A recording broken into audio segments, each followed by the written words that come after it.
I'm Anna Carlson. I'm Nidhi Gothi. I'm Nick Carroll. I'm Ashley George, and we are Aquasacs.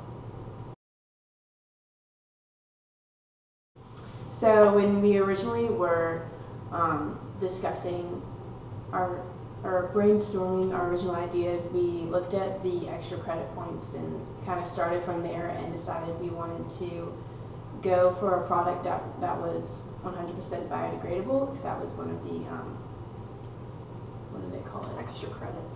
Or like Multipliers. That was one of the multipliers. And so we started looking into products that would decompose, like canvas, and ways to waterproof canvas that was natural, like using beeswax. But before we really settled on the idea, we decided to take that to the guru that we had access to. So we met with him, and he basically said that if we wanted to win, that was not the way to go, that no group that has ever taken that approach has ever been successful. So we had to reassess what our goals were in general, whether going all natural was our main goal, or if we wanted to focus more on a successful product. So once we had decided that we didn't want to go with a biodegradable product, we moved on to do research to see what our other options would be. So looking for more synthetic fabrics and options, we came up with a nylon, like we were leaning nylon, and polyurethane as like a waterproof film that we could iron on. And with more research, we decided that it would be best to do like a cylindrical shape with a certain like special kind of like seam work at the bottom that we could work out later to try to prevent leaking at the main seam that would be along the base. So after we had our research, we moved on to ordering, gathering the products, and went from there. So the way we started construction was we decided to sew the bag because we didn't have a seamless design. So we started by making a prototype, which we didn't really have a pattern for what we were going to do. They don't really sell fabric bucket patterns in Joann's. So we kind of did a little prototype that was about this big. We called it Baby Sack. So that seemed to be a successful design as far as shape and using less material. So then we just replicated it on the nylon that we had after we ironed the polyurethane on the nylon. Yeah, so the straps, we thought about doing regular backpack straps, but then we realized there would have to be really strong stitches if we didn't want that to be a failing point. Also, we were trying to avoid stitching onto the actual bucket itself because that would just create more holes and more leaks. So we ended up doing a harness type thing. In the end, there wasn't anything sewn onto the bag itself. It was more like just like a little harness for the bag to go in that hung from the top.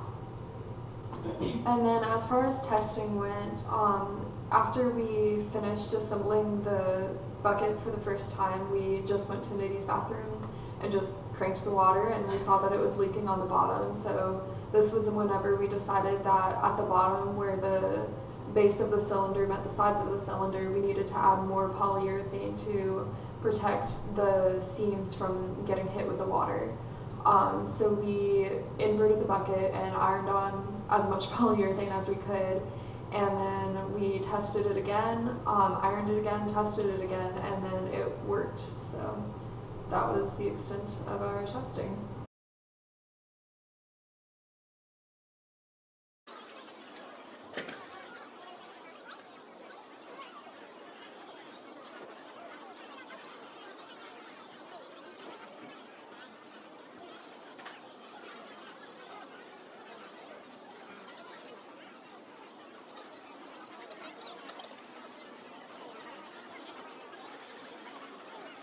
This group won the multiplier for most professional appearance of their bucket.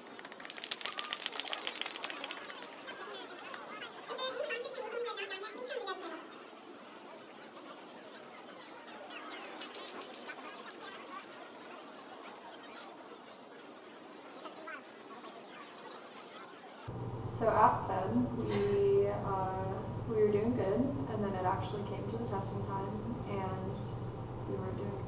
I feel like the design was solid and everything was going pretty much according to plan, but we had a small like flaw with how we like fastened it, so that too much of the water started to like seep over to one side.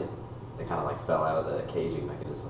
So I feel like the only thing that really went wrong on Fed was we didn't take the time to straighten out the base, and it was a little bit uneven because we did have chunks of plastic at the bottom.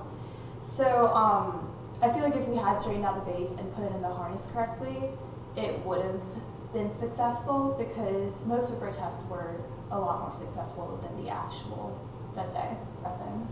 So one positive thing that did happen at Fed is that our design of the actual bucket won the most professional design. When it comes to what we learned and what we would change, one thing I thought about was changing our design completely. Rather than using a cylindrical shape, we could have done seamless. That's what many of the more successful groups did. The reason we didn't do that originally was to not have as much excess fabric, because we knew weight was a big factor into like the calculations of who would win.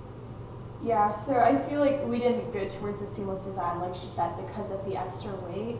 But in the end, after adding all the extra polyurethane on the inside of the bag to prevent leaks, it really kind of canceled out the benefits of the cylindrical design. So going seamless probably would have been a better idea. From the standpoint of altering our design that we ended up going with, I think one of the things we could have improved on was spending less time on theorizing, maybe ordering the products earlier, and spending more time troubleshooting, fixing what was already there. Because I feel that sort of near the end, we weren't really crunched for time, but we didn't have as much time as we could have to iron out some of the problems. No pun intended. I love sewing. It's my favorite part of being a woman.